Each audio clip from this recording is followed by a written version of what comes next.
የማቴዎስ ወንጌል ምዕራፍ 25 ላይክ በማድረግ ጀምሩት። ያን ጊዜ መንግሥተ ሰማያት መብራታቸውን ይዘው ሙሽራውን ለመቀበል የወጡ 10 ደናግል ትመስላለች። ከእነርሱም ውስጥ 5 ሰነፎች 5 ልባሞች ነበሩ። ሰነፎቹ መብራታቸውን ይዘው ዘይት አልያዙም ነበር። ልባሞቹ ግን ከመብራታቸው ጋር በማሰሮዎቻቸው ዘይት ይዘው ነበር። ሙሽራውን በዘገየ ጊዜ ሁሉም አንቀላፉና ተኙ። መንፈቀ ሌሊትም በሆነ ጊዜ እነሆ ሙሽራው መጣ፣ ልትቀበሉት ውጡ የሚል ጩኸት ሆነ። ያን ጊዜም እነዚያ ደናግል ሁሉ ነቁና መብራታቸውን አዘጋጁ። እነዚያ ሰነፎቹም ልባሞቹን መብራታችን ሊጠፋብን ነውና ከዘይታችሁ ስጡን አሏቸው። ልባሞቹም ለእኛና ለእናንተ የሚበቃ የለም፣ ነገር ግን ወደሚሸጡ ሂዱና ለራሳችሁ ግዙ ብለው መለሱላቸው። ሊገዙም እንደሄዱ ሙሽራው መጣ። እነዚያም የተዘጋጁት ከእርሱ ጋር ወደ ሰርጉ ገቡ። ደጁን ተዘጋ። በኋላም እነዚያ ደናግል መጥተው አቤቱ አቤቱ ክፈትልን አሉ። እርሱ ግን መልሶ እውነት እላችኋለሁ አላውቃችሁም አላቸው። እንግዲህ ትጉ፣ የሰው ልጅ የሚመጣበት ቀኒቱንና ሰዓቱን አታውቁምና። መንገድ እንደሚሄድ አገልጋዮቹንም ጠርቶ ሊያተርፉበት ገንዘቡን እንደሰጣቸው ሰው እንዲሁ ይሆናል። ለእያንዳንዱ እንደ ችሎታው፣ ለአንዱ 5፣ ለአንዱ 2፣ ለአንዱ 1 ሰጠና ወዲያውኑ ሄደ። ያ 5 መክሊት የተቀበለው ሂዶ ነግዶ ሌላ 5 መክሊት አተረፈ። እንዲሁም 2 የተቀበለው ሌላ 2 አተረፈ። 1 መክሊት የተቀበለው ግን ሂዶ ምድርን ቆፈረና የጌታውን ወርቅ ቀበረ። ከዚያም ከብዙ ጊዜ በኋላ የእነዚያ አገልጋዮች ጌታ ተመልሶ ተቆጣጠራቸው።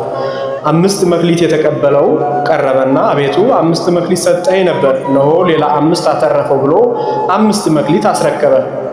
ጌታውም መልሶ መልካም አንተ የታመነ በጎ አገልጋይ፣ በጥቂት የታመነ ስለሆነ በብዙ ሾመሃለሁ፣ ወደ ጌታህ ደስታ ግባ አለው። 2 መክሊት የተቀበለውን መጥቶ አቤቱ 2 መክሊት ሰጠኸኝ አልነበረምን? እነሆ ሌላ 2 መክሊት አተረፈው አለው። ጌታውም መልካም አንተ የታመነ በጎ አገልጋይ፣ በጥቂት የታመነ ስለሆነ በብዙ ሾመሃለሁ፣ ወደ ጌታህም ደስታ ግባ አለው። 1 መክሊት የተቀበለው መጣና እንዲህ አለ፣ አቤቱ አንተ ካልዘራህበት የምታጭድ ካልበተነህበት የምትሰበስብ ጨካኝ ሰው እንደሆነ አውቃለሁ። ስለፈራው ሄደውና መክሊትህን በምድር ውስጥ ቀበረው። እንግዲህ እነሆ መክሊትህ። ጌታውን መልሶ አለው፣ አንተ ክፉና ሰነፍ አገልጋይ፣ እነሆ እኔ ካልዘራሁበት የማጭድ ካልበተነውበት የምሰበስብ ጨካኝ ሰው እንደሆነው ታውቃለህን? ገንዘቤንስ ለለዋጮች መስጠት በተገባህ ነበር። እኔ ራሴ መጥቼ ገንዘቤን ከትርፉ ጋር በወሰደው ነበር። ከዚያም የቆሙትን እንዲህ አላቸው፣ ይህንን መክሊት ከእርሱ ተቀብላችሁ 10 መክሊት ላለው ስጡት፣ ላለው ሁሉ ይሰጡታልና ይጨምሩለታልምና፣ ለሌለው ግን ያንኑ ያለውን ይወሰድበታል።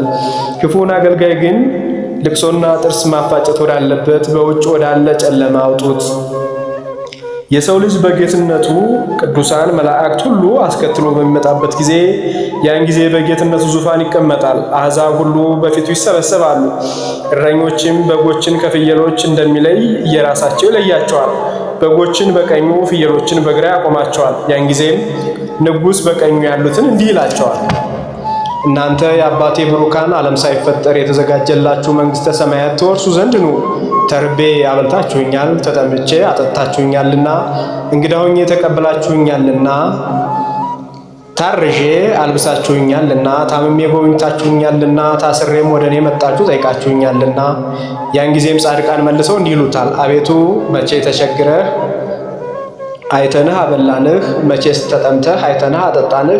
መቼስ እንግዳ ሆነህ አይተንህ ተቀበልንህ? መቼስ ታርዘህ አለበስንህ? መቼስ ታመህ አይተንህ ጎበኘንህ? መቼስ ታስረህ ወደ አንተ መጠን ጠየቅንህ? ከዚህም በኋላ ንጉሡ መልሶ እንዲህ ይላቸዋል፣ እውነት እላችኋለሁ በእኔ ካመኑ ከነዚህ ከታናናሾቹ ወንድሞቼ ለአንዱ ያደረጋችሁትን ሁሉ ለእኔ ያደረጋችሁት። ከዚህም በኋላ በግራው ያሉትን እንዲህ ይላቸዋል፣ እናንተ የተረገማችሁ ለሰይጣንና ለመልእክተኞቹ ወደ ተዘጋጀላቸው ወደ ዘላለም እሳት ሂዱ። ተርቤ አላበላችሁኝምና፣ ተጠምቼም አላጠጣችሁኝምና፣ እንግዳ ሆኜ አልተቀበላችሁኝምና፣ ታርዤ አላለበሳችሁኝምና፣ ታምሜ አልጎበኛችሁኝምና፣ ታስሬ ወደ እኔ መጣችሁ አልጠየቃችሁኝምና። ያን ጊዜም በግራው ያሉት እንዲህ ብለው ይመልሱለታል፣ አቤቱ መቼ ተርበህ ወይስ ተጠምተህ ወይስ እንግዳ ሆነህ ወይስ ታርዘህ ወይስ ታመህ ወይስ ታስረህ አይተን አላገለገልንህ? ከዚህ በኋላ ንጉሡም እንዲህ ብሎ ይመልስላቸዋል፣ እውነት እላችኋለሁ ከነዚህ ከተናናሾቹ ለአንዱ ያደረጋችሁትን ለእኔ ደግሞ ያላደረጋችሁትን ለእኔ ደግሞ አላደረጋችሁትም። እነዚያም ወደ ዘላለም ቅጣት፣ ጻድቃን ግን ወደ ዘላለም ሕይወት ይሄዳሉ። የዛሬው ክፍል በዚህ ተጠናቋል። በቀጣይ ክፍል እስከምንገናኝ ድረስ ቸር ሰንብቱ፣ ቸር ቆዩ።